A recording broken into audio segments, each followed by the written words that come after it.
রান্নাঘরে মাংস কষা চলছে। আর এদিকে মোটামুটি আমার সব রান্নাই হয়ে গেছে। মাংস কষা হয়ে গেলে পাঁপড়টা ভাজবো, ব্যাস তাহলেই হয়ে যাবে। আর ভাবছি এদিকে দেরি না করে মাকেও ভাতটা দিয়ে দিই। প্রায় 1:30টার ওপরে বাজে। তো চলো একটুখানি তোমাদেরকে দেখিয়ে নিই। পোলাওটা না এত সুন্দর হয়েছে, কি বলবো, একদম ঝুরঝুরে পোলাও। দেখো যেরকমটা চেয়েছিলাম সেরকমটাই হয়েছে। কি বলতো, জলটাই মেন। জলের পরিমাপটা যদি ঠিকঠাক হয় না, পোলাওয়ের ভাতটাও কিন্তু ভালোই হয়, মানে পোলাওটাও কিন্তু ভালোই হয়। একদম ঝুরঝুরে হয়েছে, দেখো বন্ধুরা, দেখতে পেরেছো?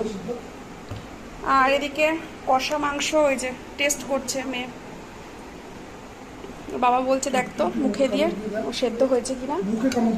আর নুন মিষ্টির ব্যালেন্সটাও ঠিকঠাক আছে পোলাওতে, সবই ঠিকঠাক আছে। টেস্ট করেও দেখেছি একটুখানি মুখে দিয়ে। আর এদিকে করেছি সাদা ভাত।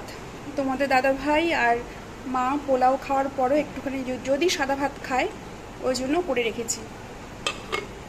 আমরাও হয়তো এক মুঠ করে নিলেও নিতে পারি, ঠিক নেই, করে রাখলাম। ওদের দুজন তো আগে নিক তারপরে। আর এদিকে হচ্ছে মায়ের মাছের ঝোল। মায়ের মাছটা কেমন হয়েছে দেখো তো, এটাও বেশ সুন্দর হয়েছে দেখতে, তাই না? খেতেও দারুণ হয়েছে। ঝোলটা একটুখানি মুখে নিয়ে টেস্ট করেছি আমি, দেখলাম যে না ঠিকঠাকই আছে। আর এদিকে আছে আমের চাটনি, কিশমিশ দিয়ে করেছি আমের চাটনি। আর এদিকে কেটেছে স্যালাড, শশা কাটেনি, শশা ঘরে ছিলও না, ভুলে গেছি শশা কথা বলতে, শুধু পেঁয়াজ কেটেছে। তো এই হচ্ছে। আর ওদিকে পাঁপড় ভাজলে আর মাংসটা হলেই হয়ে গেল, রান্না কমপ্লিট।